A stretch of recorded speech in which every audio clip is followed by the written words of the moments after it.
Good afternoon, everybody. Thanks, my panelists. Come and sit down. So I'm very pleased to introduce our next session. Yes, we can, nurturing the confidence to lead. And so, as you expect, we're going to explore the confidence gap that often holds back women from going for jobs and promotion. We're going to talk about the internal psychological barriers and how we can fix this. And to discuss this, we have a top-notch panel with brilliant minds and athletes. I'm very honored to moderate it. And it's an all-female panel, as you can see. It's like we could say a womanal. So let me introduce you to Donna de Verona, two-time Olympic gold medalist in swimming, now advising EY on mentoring women athletes to help them transition from sports into the workplace, right? And then we have Rania Shamoun, Vice President Feminine Care for P&G, Beth Brooke-Morsignac, Global Vice Chair for Public Policy at EY, and Jean Olwang, is that how you pronounce it? President of Virgin Unite, the entrepreneurial foundation of the Virgin Group, and you're also a senior partner at the B team, is that right? So to kick off this panel discussion, I just share one anecdote that really struck me during the presidential campaign in France. And that was an anecdote that actually really annoyed me, and I wrote a little column about it. Emmanuel Macron, now president, promised during this campaign that half of his party MPs would be female, would be women. And to do so, he set up this online application platform, and he really launched an appeal for women to go for it. And after a few weeks, only 15% of applicants were women. And it was so low that he had to come out again and launch another appeal. And some of his staff had to call women, potential candidates that they, expected them to, they expected would apply. And some of the reasons that they heard from them was, the usual "why me," and even more awful, it was, "Oh, my husband actually applied too, and he would be better, and I think you should really consider him." So that was reported to me by their staff, and so it is just showing how, even given the opportunity, women for some reasons are not going for it. So my first question for you, Jean, how do you explain that women are still not ready to defy these stereotypes in countries like France, where you have a long history of feminism? How come we're still there? Yeah, I guess I would argue that I think women are ready to defy the stereotypes, and I think it's been amazing to see the incredible women here of the last couple of days. I think an important question, though, that I would ask myself and ask everyone else in the room would be, why do we still have those stereotypes in the first place? And I heard a lovely quote last weekend where someone was talking about there's no man-made box that we can't rip the top off of, collapse the sides, and then turn it into a dance floor to dance to our true, authentic self. And I think what we need to do as women is we need to stand up. We need to start figuring out how we rip off that lid of the box and collapse those walls in that box. And I guess three things come to mind right away when I think about how do we get there so that more women do apply and do stand up. And I think one of them has to be transparency. I think once you see something unacceptable, you can never unsee it. And I think so many companies now are starting to look at transparency. So many organizations like you have Buffer, whose whole culture is built around a default to transparency. And they not only publish all their salaries, but they publish the formula on how they arrived at salaries. So they're not distinguishing between men, female. They're just saying, this is how we treat everyone. Or you also have other organizations like GoDaddy that every year they publish gender balance, and they're really honest about it, and their salaries. And what's more exciting is what that transparency can lead to, which is systemic transformation, which is things like how do we get true shared ownership in companies? And like Sasha from Grant Thornton is doing amazing stuff in that area in the UK. So I think transparency is one of it. I think the second is culture. There was a lot of discussion yesterday around culture, and we will never get rid of unconscious bias unless we somehow figure out how we can create these safe spaces where people can really step into them with moral courage and really be honest. And there was a lovely man in Virgin Group who had a beautiful quote that I always think about, which is that magic 1 million moments. So every time we interact with someone in life, in our organizations and work, we have a chance to treat them as a human being, and to build that culture that's built on trust, that's built on empathy, that's built on collaboration, that's built on compassion, and built on love. And I think thinking about that and how we do that every single moment to create that culture, because there's no way we are ever going to build successful programs if they're built on the fault lines of fear and self-interest in the companies. And I think this starts at a super young age. I think it starts with our parenting. I'll never forget my very first job in corporate America. A very, very well-meaning boss gave me 2 books as a gift. The first one was The Art of War. And then I think he was a little worried that I may not succeed in the art of war in corporate America. So the second book was The Joy of Cooking. And I look back on that moment and I look at myself and I think, why didn't I have the moral courage to stand up and say, hey, that's not the right thing to be giving female leaders starting out in their job. And so I think it's for all of us to think about how can we have that moral courage to stand up against things that are working, but also to have that empathy and that open space so we have honest conversations. And so I think those 2 things, and I think the last thing is really, again, transparency, culture, and then I would say the last thing is celebration. I am so tired about apologizing for being a woman. I think the case for females in the workplace and for diversity overall is super clear. I don't think we need to do any more business cases for gender. I think it's embarrassing that we're doing business cases for gender. We would never ask men to prove their value on why they need to be in the workplace. I think the business case for diversity is a great thing. And I think celebrating that diversity, and there was a great study that talked about how we need to move from representation to contribution. And I would take that one step further. How do we move from contribution to truly meaningful work and purposeful work that hopefully lifts us above all this and has us focus on the most critical issues in the world? Well, thank you. Beth, you have a global perspective. Do you think that just improving transparency, as Jean is suggesting, would be just enough to get women to be more self-confident and improve their self-esteem and really go for the big jobs, for the top jobs? Well, I don't think transparency is going to help women's ambition to step into it. And I think the culture that you described is spot on. That's what we need. The trouble is that's not what we have. And so we need to operate from where we are right now. And in terms of your question about the confidence issue, I mean, we've got great leaders. We've got Angela Merkel. We've got Indra Nooyi at PepsiCo. We've got Mary Barra at GM. We've got great leaders. But the research does show that we have a confidence problem. The fact that women don't step forward, that issue you describe, is ever too apparent. Is it across the board? No, but it is apparent. And so I think we need to look for ways, until we get the utopia culture in place, we need to look for ways for women to have small successes to build their confidence. I mean, there's that old saying, fake it until you make it. And there's some truth to that. You do have to sort of perform things over and over and over again until you get your confidence that you are well equipped to do these jobs. Sports is one thing that we have looked at that really demonstrates this. At EY, we have, with Donna's help, we've really been looking at the impact that sports has on the confidence issue. Because there's been so much written about confidence, and yet we don't see that in female athletes. Our workers who were formerly female athletes, they have all the confidence in the world. And when you think about it, it makes complete sense. They have spent their sporting careers learning how to lose every day and learn from that, pick themselves up, the resilience to go at it again tomorrow, learn from the mistakes, and succeed.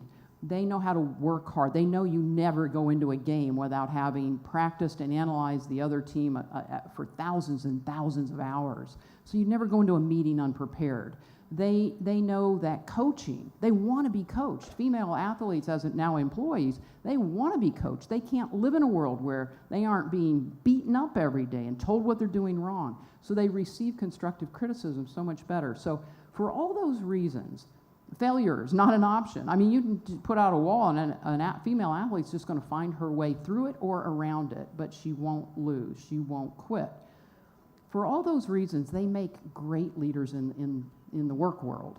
And so the female athlete is a great anecdote, is that the right word? To the confidence problem. I remember when Katty Kay and Claire Shipman wrote a book called The Confidence Code. It's all about the lack of confidence in women. I remember picking up the phone because Claire's a good friend of mine, and I said, Claire, why didn't you write about sports? Like, sports is the greatest solution to this confidence problem. And she goes, Beth, we researched it. And she goes, the problem is, at puberty, girls drop out of sports at 4 times the rate of boys because of social pressures to do so. So one of the biggest anecdotes to the confidence problem, society's, squashing once again by societal pressure. So one last point, Anne, to share on the sport thing. We did some research and showed that we researched C-suite level business women. Okay, so the most senior women in business. What we found is that women in the C-suite, 94% of them had played sports. 94%, that's virtually all. Only 6% didn't play sport. And over half of those 94% played at a university level, so a more elite level. I mean, there's no causation suggestions. That doesn't mean if you played sports, you're gonna be in the C-suite in business. But what it does suggest is that if you played sports as a woman, what's built into your DNA is that whatever it takes to get all the way to the top, it is baked into you, and it's a strong correlation, which I think is interesting. Very, very interesting. Turning to you, Rania, Beth talked about puberty, and you're doing a lot of work at P&G. Do you feel that at P&G as well, around you, the women, the executive, the female executives also have to, have this confidence problem, and how do you deal with that in your day-to-day job? So first of all, I wanted to say that I'm delighted to be in a forum where we don't need to argue or discuss why an equal world is a better world for everybody. On to your question. I'm going to present a slightly controversial point of view just to explain P&G's position on this. When we refer to gender equality, the most frequent bias or myth that we talk about is that women lack self-confidence. We talk about it a lot, and of course it's completely natural, and we can't suffer from a drop in confidence at some point in our lives. But that's true for men, and it's true for women. I've worked with many men and with many women, and I don't believe that women lack self-confidence, and I don't believe they lack ambition, because this is where the story usually goes. No self-confidence, no ambition. That is not true, okay? And the issue is what? The issue is the more we talk about it, the more we believe it, and the more we perpetuate the myth. And what is more, and I think somebody referred to it yesterday, one of the speakers, is that because we are victims of long-standing norms and traditions, we are portraying male behavior as being the norm, the normal thing to do. And then we talk about women like, well, they're doing things wrong, they lack self-confidence. It's almost about fixing the women, and I really fundamentally disagree with that. So the approach that we take to P&G is slightly different. The starting point is to say we see equal. Men, women, everybody is equal, and we bring that to life in 2 complementary ways. The first one is externally through our brands. We have big, powerful brands with a strong voice in the media, and we believe that it's our duty to leverage those brands, to pass on the right messages, and to really try to change behavior. The second is obviously internally, because change comes from within, of course. And then it goes, of course, we have diversity targets like every company, and, we aim for gender equality at every single level. But I would say that that's a basic. That's nothing that, goes out of the ordinary, and every company should do that. What's more is that we really live it through our culture, so it's a culture of inclusion. And when we say we see equal, we give equal coaching, equal mentoring, and equal job opportunities. Okay, thank you, Rania. Donna, what's your, I mean, as Beth pointed out, you're also like, you know, a big believer in what sports can really do to help women, you know, evolve and build that confidence that may be there, but, you know, sometimes, you know, struggling to come out, let's say. Mm-hmm. What can you tell us about it? Well, first of all, it is really wonderful to be in the main room and be an athlete celebrating women in a conference where we're totally brought in and being included. Because as one who has toiled in the all-male sports world and tried to build bridges from sport into the rest of the world for women, it's really wonderful to be here. I don't think it's a mistake that P&G is a sponsor of the Olympics and have gotten very much involved in using that platform to build their brand and to get important messages out, which we'll see later, about dealing with the struggles as women we have as women in this world.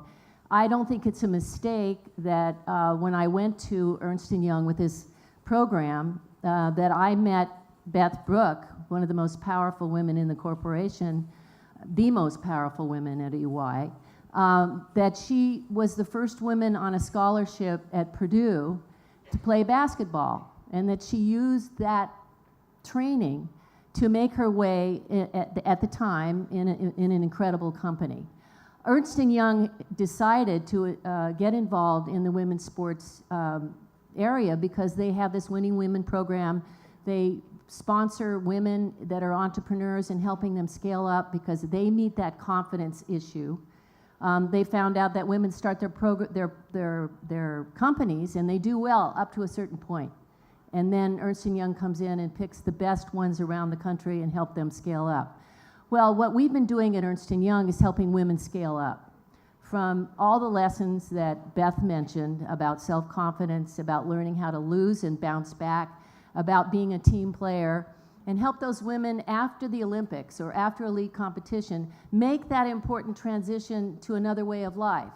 Because in so many ways, women athletes are in a ghetto.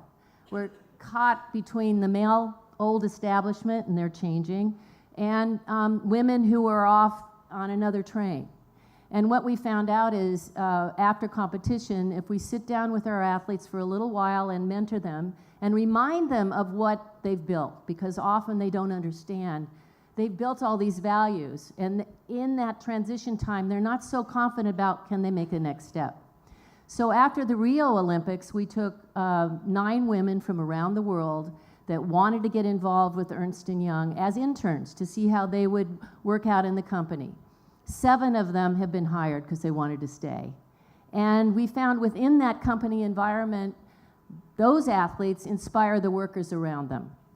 So this is a long way of saying that it's no accident that, you know, we believe in what sports can do on the confidence level, on the ability to make that transition.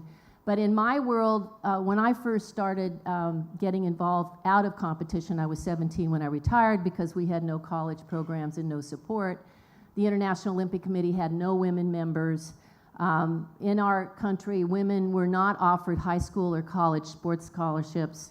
If you look at how our women do in the US, and it's kind of a template for progress, we do well, and it's not a mistake. But we had to work on so many levels. We had to convince brands and companies that sponsoring women was a good thing for their company. We had to go to our Congress and pass a federal legislation to get women into the locker rooms of America. We had to go to our Congress actually to pass a federal law that outlawed quotas for women to be in business school and law school. We had to build our own organization to support ourselves. And we talk about women in my era who would, yes, get promoted in the company, but then would not help other women because she was sensitized that if she opened the door for another woman, she would be gone. And we've done studies too that corporations that produce better have more diversity on their boards. And it can't be just one woman on that board because she'll be co-opted by the men. It has to be enough women where there can be a dialogue and respect, and where I heard this morning where we listen to each other and we don't interrupt. So there are so many levels, and and I'm also on the Women in Sport Commission on the IOC, and we have Maricel, he'll speak to us later.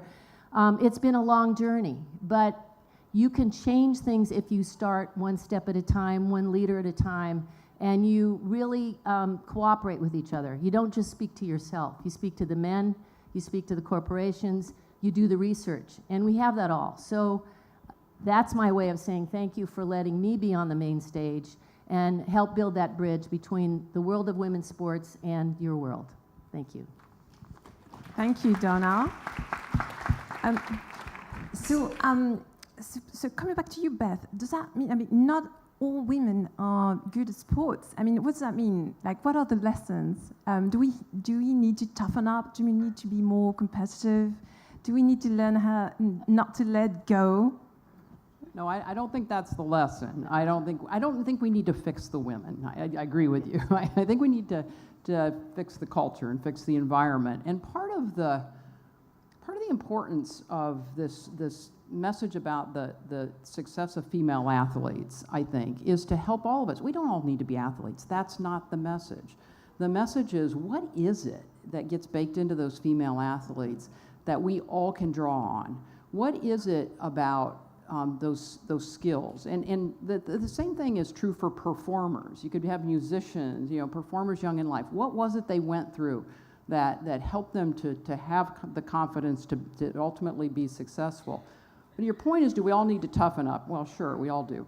Do we all need to be more competitive? Not really. Do we need to pay attention to the culture, though, in the men? I do think we need to pay attention to something we've talked about for 2 days straight, which is inclusive leadership. And I want to punctuate it because no man or woman, but the men get the benefit on this one, no man or woman is going to be successful if they aren't part of an organization or a team that is inclusively led, where their opinions matter, where they're embraced for the difference that they bring to the table. No one will be successful otherwise. And I think this aspect of inclusive leadership is really underestimated, because if you have inclusive leaders, it starts to neutralize bias. We can't stamp out bias. We never will, nor should we, because I'm just as biased as someone else. I just have a different set of biases. We are all biased. We can't get rid of it. But an inclusive leader will overcome it and will diffuse it by embracing different perspectives of different teams. And in the world that we are in right now, we are in a new season. Like it or not, every one of our businesses, every one of your businesses right now is getting turned on its head with disruption, with technology. This combination of the physical and the digital is transforming all of our businesses more rapidly than any of us can imagine. And all of the leaders of all of our companies are up every night worrying about this aspect. So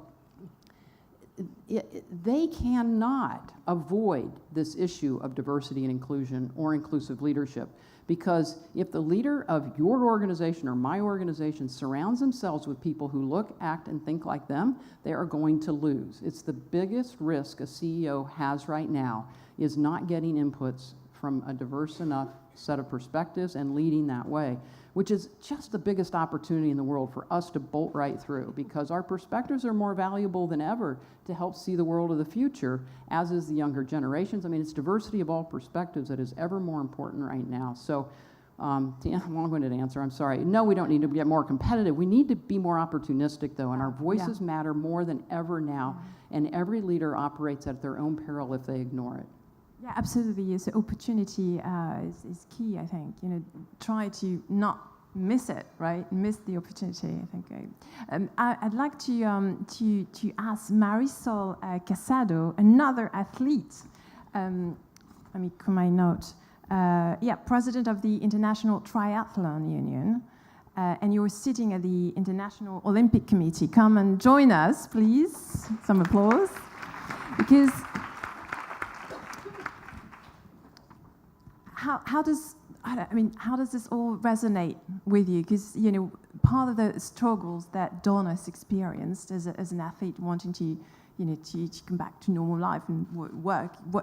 How does that resonate, and what's been done since then? Well, I think it's, first of all, thank you very much for this kind invitation to the International Olympic Committee.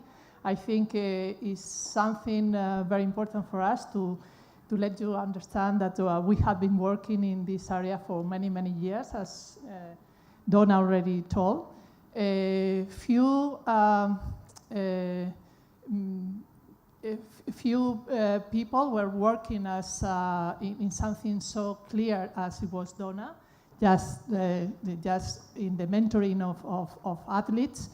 And well, even when we were working for a very long time, I think it's one of the institutions that they were working in women's matter, let's say, or gender balance, let's say, since 87, 89, very clearly.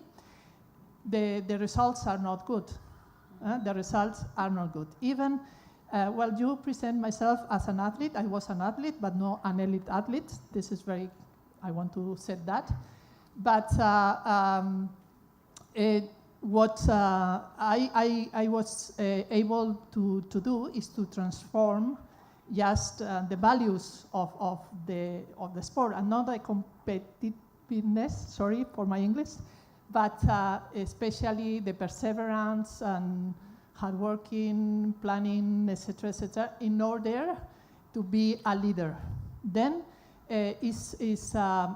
unfortunately, I'm the only woman that is the president of an international federation, and as I want to express what I listen here, how important the culture of inclusion is in an organization, because my organization is very young. Is the youngest in the Olympic Games, the International Federation for Triathlon, and this makes clear that the culture is very important. It was really inclusive, as I was the leader, the president, not only me as president, but in the top of the board is we have 60 women, 40 men. It's very unusual. It's the only one. And that means that we were inclusive since the very beginning. Right. And then, and not only in this gender, but also, as you see, I'm not English speaking, that normally the international federations is English speaking or French speaking, but not Spanish speaking. Then it's also another sign of how important the culture is for the inclusive culture is for the organizations.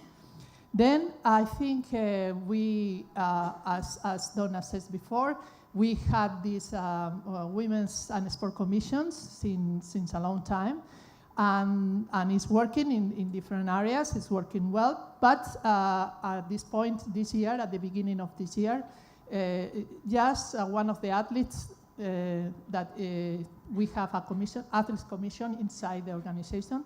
And coming from this athlete commission, I think the young generation, these people normally they have less than 40 years old, is when they finish the career, immediately when they finish, or even if they are already in the sport career, they belong to the organizations, to the IOC members and such, and they bring this idea of having a working group to accelerate the process.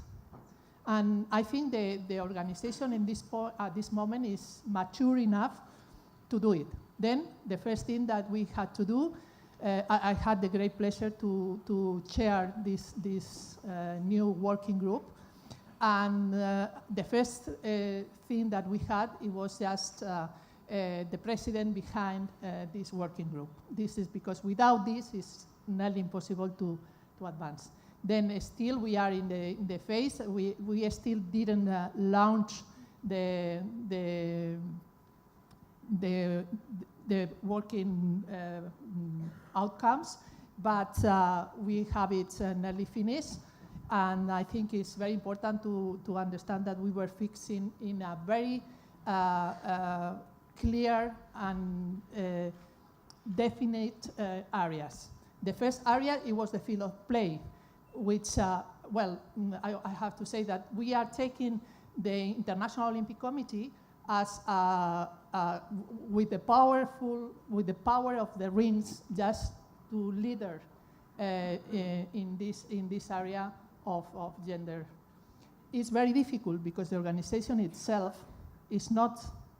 Then I think the work that we have involved is going to be very, very difficult. But it's really very bold. And we are in areas like, the first one, which is the most important, is just in the Olympic Games. Now we are in the 45 or 46% women's participation in the Olympic Games. Then we have now the pipeline, just for having in a near future, I hope, in the leadership position. Yeah. Because then we transfer, as she is doing the work for before, and the pipeline is really huge in this moment. Because 46%, we are talking about 5,000 at least. So it's Then changing. this is, I think, we understand this is the first step that we have to be very happy about it. Okay. But then I think we have to really improve the situation of the leadership, because in leadership we are really far away, but it's changing. So big cultural changes at the IOC. I wanted to talk to you, Jean, about this. You talked about cultural change and how this is really important. But I wanted to come back to Beth's point about opportunity. You deal with a lot of entrepreneurs, female entrepreneurs. Can you tell us? I mean, do you think that in general? I mean, it's difficult to talk in general terms. So do you think that we women have to know how to seize the opportunity, not let it pass, and just catch it, even though we may not be completely ready and perfect for the role? What do you reckon? Yeah, I think it's up to all of us too to make sure that the right opportunities are there for them to be opportunistic. And I guess on that note, I'd just like to say thank you to Donna, because I probably in America when I was growing up wouldn't have had the chances that I had without the hard work that you did. And I think it's all of our job to make sure that we do that and pass it forward to the next generations that are coming up.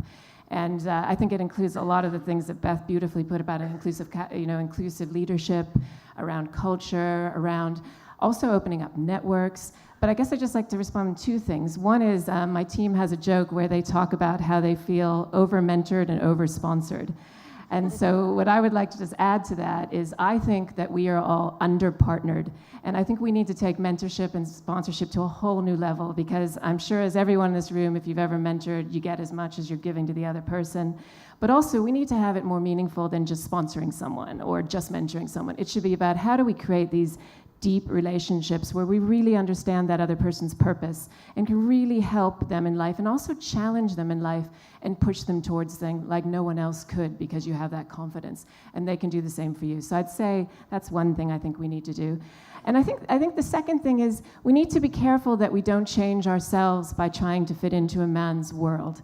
And we need to constantly check ourselves and be honest with the next generation on where that's happened. I know I look at myself in a corporate America after when I was there for 8-9 years, I became so scared of being vulnerable. I became so scared of taking risk. And I totally changed at one point when I was in a role where I had an opportunity to go for the CEO post either by myself or with a partner. And my partner and I, he was the finance director, I was the marketing director, we decided we were going to go together. And I had so many women tell me, don't do it, go on your own, because if you go with him, you're going to show your vulnerabilities and that you don't have these skills. But it was probably one of the most beautiful leadership experiences of my life because I learned from him. So I would just say also, we should not be fearful to show our vulnerabilities and take risk and work together like that. And then I think... So interesting. So follow your instinct, basically, sometimes as well, right? Rania, can you tell us a bit about your work in terms of using the brands? Because, I mean, first of all, do you think that global brands like, P&G brands have had some sort of responsibility in creating those stereotypes first? And then, what are you doing now in terms of using these brands to change these mentalities, or at least try to highlight, what could, what things could be, worked out better. Well, I think it's no secret that advertising can either confirm certain biases or it can really contribute to changing behavior. And we really feel that our brands, being global and powerful brands with strong media weights, have not only a role, but a duty to try and change behavior and to address those biases. I'm going to share an example that's very close to my heart. So I work on Always. Always is a brand that designs and sells products for feminine protection at every life stage. And as I was saying before, it is absolutely normal to experience a drop in confidence at a certain point in your life. And one of the life stages that we've identified is puberty, is when a girl gets her first period. Actually, more than 50% of girls experience a drop in self-confidence during that moment, and some never recover it. So it's a very important moment to address. And we tried to go beyond the number to understand why. Why do they experience this drop? And there's a couple of reasons. The first one is there's physical changes happening to their bodies, and they don't understand what these changes are. So they need information. And what we try to do is we try to provide them with the information through a puberty education program, which touches more than 17 million girls worldwide. And we equip them, but also their moms and their dads, with the right information to understand those physical changes. But that's not the only change that's happening. There's a change at an emotional level as well. Because at the moment of puberty is the moment when a young girl starts to compare herself. And she compares herself to others, but she also compares to herself to an ideals that society has imposed on her. And that's pressure for her. 80% of girls say that they feel pressure from the ideal that society imposes on them, or the norm that's expected of them. So to address this, we started to look into, okay, what are the stereotypes at that age? And the very first one that we unveiled is the expression "like a girl," which when you say someone does something like a girl, it used to mean something quite negative, actually. It means they're kind of weakish. So we took that head on, and we launched a campaign called Like a Girl, where we talked about that expression. And we saw a great impact. Before seeing the film, 19% of girls had a negative association, or only 19% had a positive association. So the remaining had a negative association. After seeing the film, 76% of them had a positive association with the expression. So that really gave us, the courage to continue with this campaign. And we've tackled several topics. We've tackled the limits that society imposes on girls. We've talked about emojis, because a few years ago, if you wanted to pick a doctor emoji, well, you only had the option to pick a male emoji.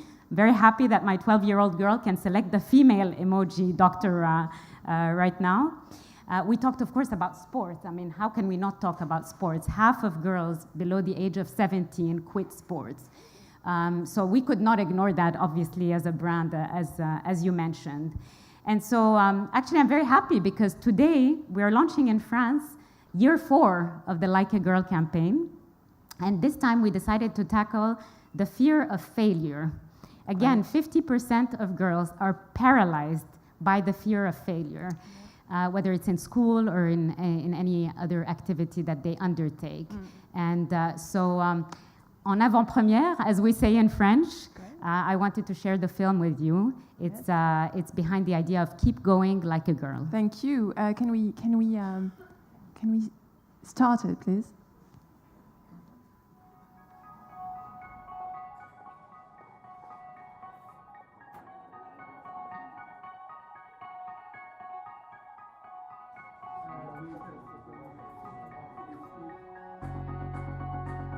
Failure. The one thing everyone is afraid of, but the one thing we all experience. We've failed at many things. We will fail at many more. And that's a good thing. Because failures aren't setbacks. Failures are fuel. To keep going, to keep growing, to keep making progress for ourselves and for all of us. So let's keep failing. Because we only truly fail when we don't even try.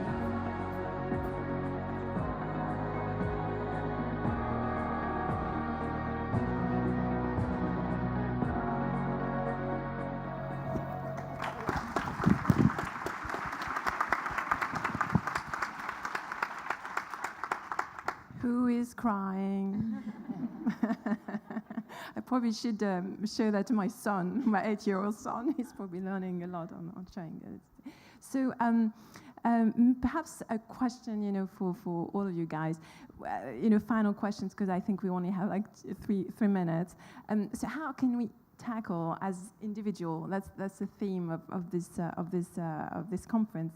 How can we take action on an individual level and to dare to lead, to encourage women to dare to lead? Who wants to start? Beth?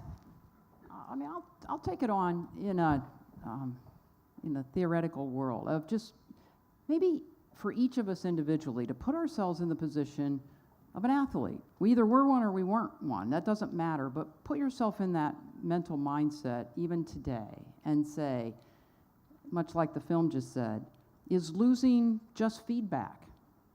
And do I think about it that way if I lose? Is it just feedback? Do I want to be coached? How can I go seek to be coached? A little harder even. Do I know the recipe for success? Do I know how to win, which is hard work, preparation, losing's just feedback, failure's not an option? Do I take that into my environment in whatever setting I'm in every day and toughen up because of that, and just have that mentality? And will that make us more opportunities? I think, Jean, I couldn't agree with you more that the athlete then what would you do? You would take a risk today. You wouldn't stay in your comfort zone. The only way you get better is to get out of the comfort zone, fail, losing's just feedback, learn from it, get up and go again. And so if we could just have that discipline every day, I think as individuals and then as a collective, I actually think we'd be more successful. Jean, do you want to bounce? Yeah, just quickly, I think find great partners, put on those lenses of 100% human at work through everything that you do. And I think secondly, there was a lovely young woman in a group yesterday who raised her hand and said she was going to leave here to end short-termism. If she's in the room, raise her hand. But I want to stand alongside her because a couple people said, oh, good luck with that, etc. But we need to be brave and courageous, and we need to change the system, because if we don't change the system, we're still going to have these conversations. So I want to stand by her and say, change the system. Well, Marisol, you're changing the system, right? Yeah. Well, thank you. I think I really want to be very basic in this. This morning, some of the team of the social media asked me something, very young women, and I say, what? They asked me, what do you do, the same question that you are telling me. And I said, just keep the idea of freedom with yourself. I'm probably on my age, I was really educated in fighting for the freedom, because I'm in the time of the dictatorship in Spain. Then we were educated in fighting for the freedom, and I think this is all about, is fighting for the freedom, for the freedom to do whatever you like to do. And then if you like to manage, you manage. If you like this, you do it. Then this is all what I Thank you, recommend. Donna. You probably agree with us. Well, I don't know if you saw the New York Times today. They profiled a lot of great women that are here, and they're young and they're vibrant. I didn't see older women included, but I think we need to connect with the young people and the mature people and all of us in the middle. I'm saying us, but I'm really on the other side. And for instance, the elephant in the room here is that we have two great women events coming to Paris and to France. The World Cup in 2019 and the Olympic Games. Yeah. Yeah, we have to speak up and say to the organizers, you put it out there that 50% should be involved in your political campaign, but 50% should be involved in organizing these events.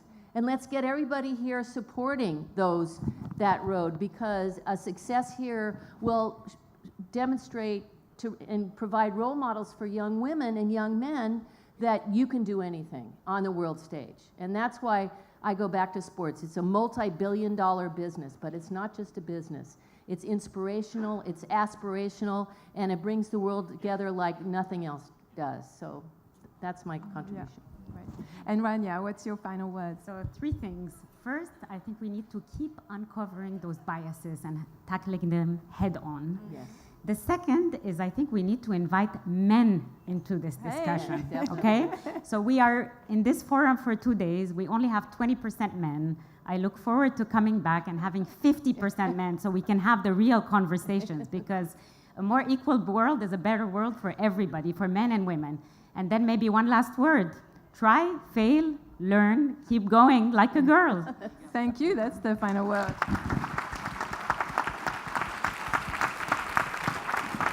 Thank you so much. Thank you.